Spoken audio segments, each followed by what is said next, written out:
हिंदी कहानी सोने का कौवा। म्यांमार की लोक कथा। बहुत दिन हुए, एक गांव में एक गरीब स्त्री रहती थी। एक छोटी सी लड़की को छोड़कर उसके और कोई नहीं था। यह लड़की बड़ी सुंदर और भोली थी, इसीलिए हर आदमी उसे बहुत प्यार करता था। एक दिन स्त्री ने थोड़े से चावल एक थाली में डालकर सुखाने के लिए धूप में रख दिए और लड़की से उनकी रखवाली करने को कहा। लड़की थाली के पास बैठ गई और चिड़ियों को उड़ाने लगी। अभी उसे चावलों की रखवाली करते थोड़ी ही देर हुई थी कि एक बड़ा विचित्र कौवा उड़ता हुआ वहां आया और थाली के पास बैठ गया। लड़की ने उसे आश्चर्य से देखा। ऐसा कौवा उसने पहले कभी नहीं देखा था। इस कौवे के पंख सोने के थे और चोंच चांदी की। उसके पांव तांबे के बने हुए थे। कौवे ने वहां आते ही हंसना और चावल खाना शुरू कर दिया। जब लड़की ने यह देखा तो उसकी आंखों में आंसू आ गए। उसने चिल्लाकर कहा, इन चावलों को मत खाओ, मेरी मां बहुत गरीब है, उसके लिए ये चावल भी बहुत कीमती हैं।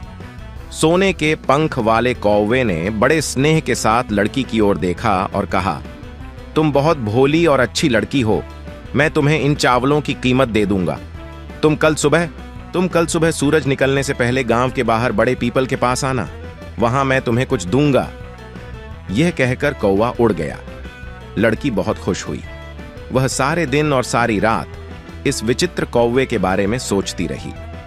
दूसरे दिन सुबह सूरज निकलने से पहले ही वह पीपल के उस पेड़ के नीचे पहुंच गई। जब उसने निगाह उठाकर उस पेड़ की पत्तियों के बीच में झांका तो उसके आश्चर्य का ठिकाना नहीं रहा। घनी पत्तियों वाले उस पेड़ की चोटी पर सोने का एक छोटा सा महल बना हुआ था। यह महल बहुत सुंदर था और अंधेरे में भी जगमगा रहा था। लड़की बहुत देर तक वहां खड़ी उसे देखती रही। जब कौवा सोकर उठा तो उसने अपने महल की खिड़की से मुंह बाहर निकाला और कहा, ओ, तो तुम आ गई हो, तुम्हें ऊपर आ जाना चाहिए था। लेकिन ठहरो, मैं नीचे सीढ़ी लटकाए देता हूं। बताओ, तुम्हें सोने की सीढ़ी चाहिए, चांदी की या तांबे की? लड़की ने कहा, मैं गरीब मां की गरीब बेटी हूं, मैं तो सिर्फ तांबे की सीढ़ी लटकाने को कह सकती हूं।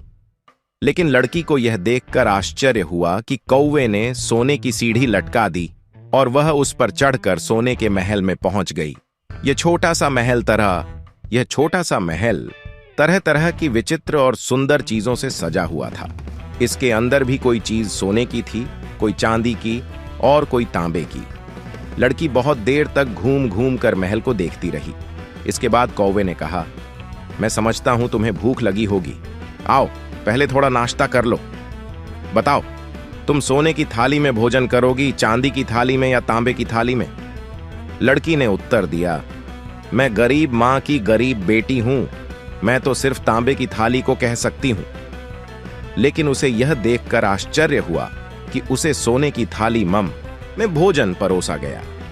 भोजन कर चुकने के बाद कौवा अपने अंदर वाले कमरे से 3 बक्स उठा लाया।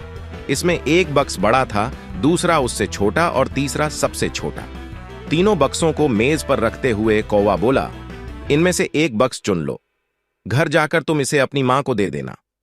लड़की ने सबसे छोटा बक्स उठा लिया और कौवे को धन्यवाद देकर सीढ़ी से उतर गई। जब वह घर पहुंची तो दोनों मां बेटियों ने बड़ी खुशी और उल्लास के साथ बक्स खोला। उसके भीतर से बहुत सा सोना निकाला। भोजन कर चुकने के बाद कौवा अपने अंदर वाले कमरे से 3 बक्स उठा लाया। इसमें एक बक्स बड़ा था, दूसरा उससे छोटा और तीसरा सबसे छोटा। तीनों बक्सों को मेज पर रखते हुए कौवा बोला, इनमें से एक बक्स चुन लो, घर जाकर तुम इसे अपनी मां को दे देना। लालची लड़की ने सबसे बड़ा बक्स उठा लिया और कौवे को धन्यवाद दिए बिना ही सीढ़ी से उतर गई। जब वह घर पहुंची तो दोनों मां बेटियों ने बड़ी खुशी और उल्लास के साथ बक्स खोला। लेकिन यह क्या? उसके भीतर एक बहुत बड़ा और काला सांप निकला। लालची लड़की को उसके लालच का फल मिल गया। श्री गीता उपनिषदों का सार है।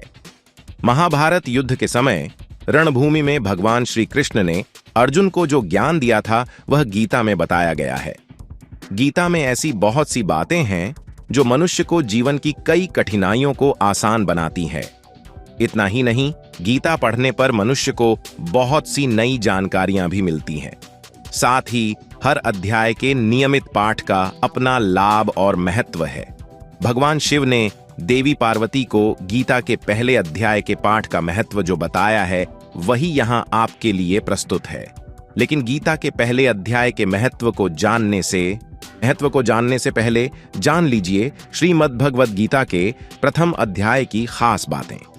गीता के पहले अध्याय का नाम अर्जुन विषाद योग है।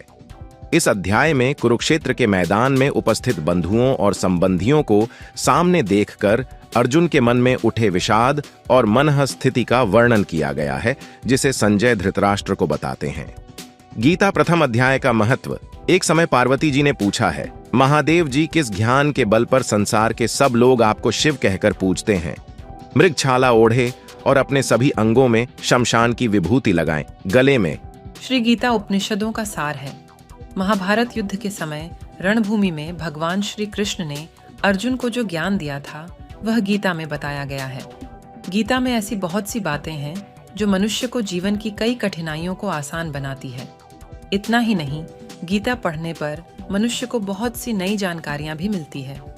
साथ ही हर अध्याय के नियमित पाठ का अपना लाभ और महत्व है। भगवान शिव ने देवी पार्वती को गीता के पहले अध्याय के पाठ का महत्व जो बताया है वही यहाँ आपके लिए प्रस्तुत है। लेकिन गीता के पहले अध्याय के महत्व को जानने से पहले जान लीजिए श्रीमद् भगवद गीता के प्रथम अध्याय की खास बातें। गीता के पहले अध्याय का नाम अर्जुन विषाद योग है। इस अध्याय में कुरुक्षेत्र के मैदान में उपस्थित बंधुओं और संबंधियों को सामने देखकर अर्जुन के मन में उठे विषाद और मनःस्थिति का वर्णन किया गया है, जिसे संजय धृतराष्ट्र को बताते हैं। गीता प्रथम अध्याय का महत्व। एक समय पार्वती जी ने पूछा है, महादेव जी, किस ज्ञान के बल पर संसार के सब लोग आपको शिव कहकर पूजते हैं? मृगछाला ओढ़े और अपने सभी अंगों में शमशान की विभूति लगाएं, गले में सर्प और नर मुंडों की माला पहने हुए हो। इनमें तो कोई भी पवित्र नहीं, फिर आप किस ज्ञान से पवित्र माने जाते हैं? तब महादेव ने उत्तर दिया कि हे प्रिय, सुनो, मैं गीता ज्ञान को अपने हृदय में धारण करने से पवित्र माना जाता हूँ। इस ज्ञान से मुझे बाहर के कर्म नहीं व्यापते। तब पार्वती जी ने कहा कि हे भगवान, जिस गीता ज्ञान की आप ऐसी स्तुति करते हैं उसके श्रवण करने से कोई कृतार्थ भी हुआ है? महादेव ने उत्तर देते हुए कहा कि इस ज्ञान को सुनकर बहुत से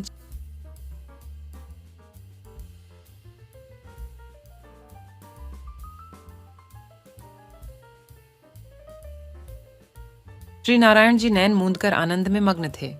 उस वक्त भगवान के चरण दबाते हुए लक्ष्मी जी ने पूछा, हे प्रभु, निद्रा और आलस्य तो उन पुरुषों को व्यापता है जो जीव तामसी होते हैं, फिर आप तो तीनों गुणों से अतीत हो। आप तो वासुदेव हो, आप जो नेत्र मूंद रहे हो, इससे मुझको बड़ा आश्चर्य है। नारायण जी ने उत्तर देते हुए कहा, हे लक्ष्मी, मुझको निद्रा आलस्य नहीं व्यापता। एक शब्द रूप जो भगवद गीता है उसमें जो ज्ञान है उसके आकार रूप है।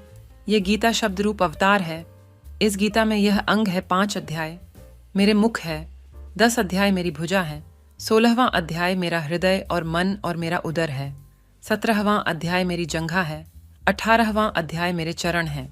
गीता श्लोक ही मेरी नाड़ियां हैं और जो गीता के अक्षर है वो मेरा रोम है। ऐसा मेरा शब्द रूपी जो गीता ज्ञान है उसी के अर्थ में हृदय में विचार करता हूँ और बहुत आनंद प्राप्त होते हूँ। लक्ष्मी जी बोली, हे श्री नारायण जी, जब श्री गीता जी का इतना ज्ञान है तो उसको सुनकर कोई जीव कृतार्थ भी हुआ है? सो मुझसे कहो। तब श्री नारायण ने कहा, हे लक्ष्मी, गीता ज्ञान को सुन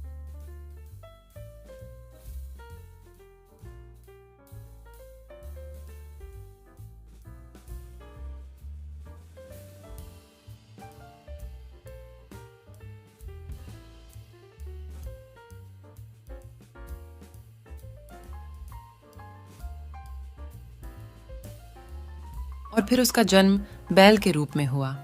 उस बैल को एक भिक्षुक ने मोल लिया। वह भिक्षुक उस पर चढ़कर सारे दिन मांगता फिरे। जो कुछ भिक्षा मांगकर लाता वह उसे अपने परिवार के साथ मिलकर खाता और वो बैल सारी रात द्वार पर खड़ा रहता। उसके खाने पीने का भी कोई ख्याल नहीं करता था और सुबह होते ही बैल पर चढ़कर फिर मांगने निकल जाता। जब बहुत दिन हो गए तो वह बैल भूख से गिर गया, उसके प्राण नहीं निकले। नगर के लोगों ने देखा और उस बैल को कोई तीर्थ का फल दे तो कोई व्रत का फल दे, तब भी उस बैल के प्राण नहीं छूटे।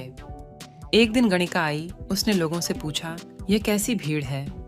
तो उन्होंने कहा कि इसके प्राण नहीं निकलते, अनेक पुण्यों का फल दे रहे हैं तो भी इसकी मुक्ति नहीं होती। तब गणिका ने कहा कि मैंने जो कर्म किया है उसका फल मैंने इस बैल को दिया है। इतना कहते ही बैल की मुक्ति हो गई।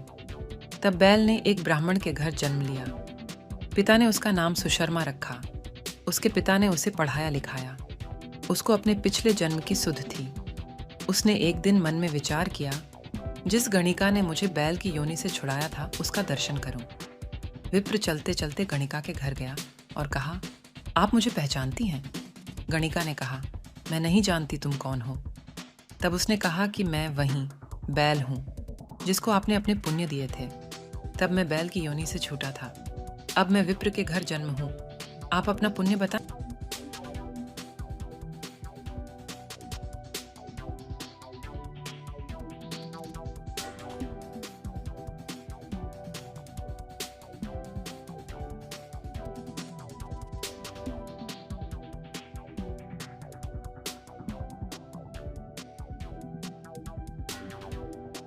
एक दिन मैंने गुरु से कहा कि मुझको आपने क्या पढ़ाया है। तब गुरुजी ने मुझे शाप दिया कि तू तोता बन जा। इसके बाद से मैं तोता बन गया। एक दिन बहेलिया मुझे पकड़ ले आया और एक विप्र ने मुझे मोल ले लिया। वह विप्र भी अपने पुत्र को गीता का पाठ सिखाता था। तब मैंने भी यह पाठ सीख लिया। उसी दिन विप्र के घर में चोर घुस गए। उन्हें धन तो प्राप्त नहीं हुआ, लेकिन वह मेरा पिंजरा उठा ले आए। उनकी यह गणिका मित्र थी। वह मुझे उसके पास ले आए। सो मैं नित्य प्रातः गीता जी के पहले अध्याय का पाठ करत हूँ, जिसे यह गणिका सुनती है। पर इस गणिका को समझ में नहीं आती। जो मैं पढ़ता हूँ वही इस गणिका ने तेरे निमित्त दिया था। वह श्री गीता जी के पहले अध्याय का फल था। तब विप्र ने कहा कि हे तोते, तू भी विप्र है, मेरे आशीर्वाद से तेरा कल्याण हो। सो हे लक्ष्मी। विप्र के इतना कहते ही वह तोता भी मुक्ति को प्राप्त हो गया। तब गणिका ने बुरे कर्म छोड़ भले कर्म ग्रहण किए और नित्य स्नान करके श्री गीता जी के प्रथम अध्याय का पाठ करना शुरू कर दिया, जिससे उसकी भी मुक्ति हो गई।